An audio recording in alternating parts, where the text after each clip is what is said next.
संजय राऊत यांच्या नरकातला स्वर्ग या पुस्तकाचं प्रकाशन मुंबईमध्ये पार पडलं। यावेळेला बोलताना ईडीनं काम कसं चालतं, ईडीचं काम कसं चालतं हे पुस्तकातून दिसून येत असल्याचं शरद पवार यांनी म्हटलंय। तर तुरुंग या नावाची भीती पुस्तक वाचताना निघून जाणार असल्याचं उद्धव ठाकरे यांनी म्हटलेलं आहे। संजय राऊत यांनी देखील यावेळेला जोरदार फटकेबाजी केली। काहींनी महाराष्ट्राचा नरक केला असून स्वर्ग करण्याची प्रक्रिया सुरू असल्याचं संजय राऊत म्हणाले।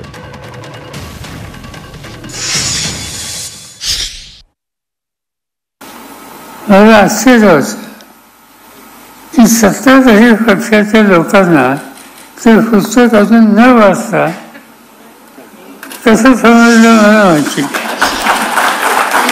आणि प्रचंड टीका त्या पुस्तकावर आणि राऊतांसाठी गेले 2 दिवस आपण या ठिकाणी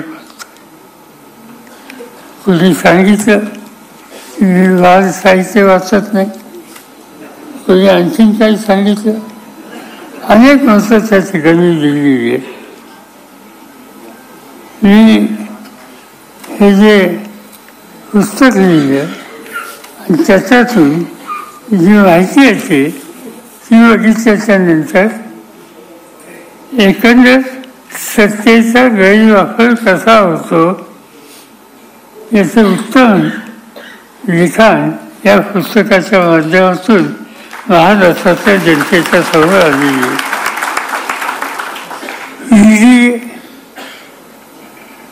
ही जी यंत्रणा आहे ती कशी वाचते याचं उत्तम लिखाण या पुस्तकामध्ये आहे। हे पुस्तक वाचल्यानंतर तुरुंग या विषयाची भीतीच लोकांच्या मनातली निघून जाईल आणि ते काम तू चांगल्या पद्धतीने संजय या पुस्तकाने केलेलं आहे। आज आपल्याला सगळं बरं वाटतंय, म्हणजे ते सशासारख्या घुशी आणखीन काय या सगळ्या गोष्टी ऐकायला बरं वाटतं, पण प्रत्यक्ष तिकडे त्यांनी काय भोगलं असेल।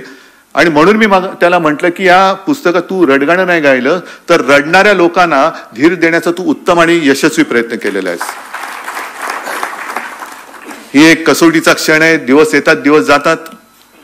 पवार साहेब, आपण जे म्हणालात की सरकार येतं सरकार जातं, हे सरकार सुद्धा उद्या जाणार आणि ते आपल्याला घालवावंच लागेल।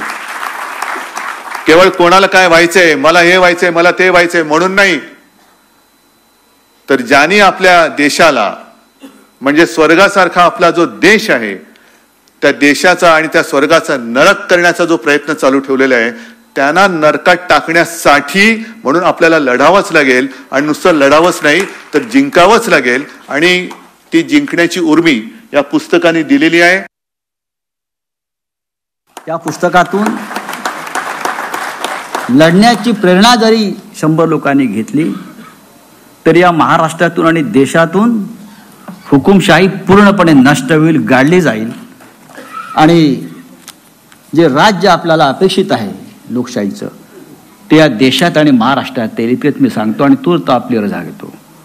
हा नरकातला स्वर्ग काही लोकांनी महाराष्ट्राचा नरक केलेला लक्षात घ्या आणि ते स्वर्ग करण्याची प्रक्रिया आता सुरू होईल।